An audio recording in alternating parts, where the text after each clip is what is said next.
ఓ రైతు తన పంట పొలంలో 500 రూపాయల నోట్లు నాటారు. ఎందుకు ఏంటి అంటే ఇది తనకు జరిగిన నష్టం.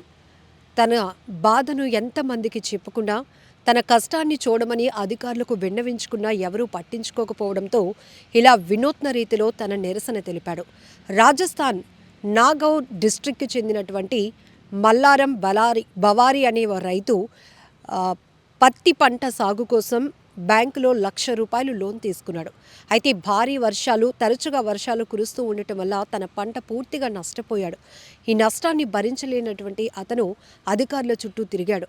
క్రాప్ ఇన్సూరెన్స్కి కూడా అప్లై చేసుకున్నాడు. అయినా కూడా రాకపోవడంతో అధికారులు ఎవరూ పట్టించుకోకపోవడంతో ఏం చేయాలో తెలియక ఇలా తన పంట పొలం దగ్గరికి వెళ్ళి తన దగ్గర ఉన్నటువంటి ఆ డబ్బుల్నే ₹500గా చేంజ్ మార్చి ఆ ₹500 నోట్లను నాటి వీడియో తీసి సోషల్ మీడియాలో ఎవరో సహాయంతో అప్లోడ్ చేసి తన బాధ, తన నిరసన అందరికీ తెలియజేయాలి అనుకున్నాడు.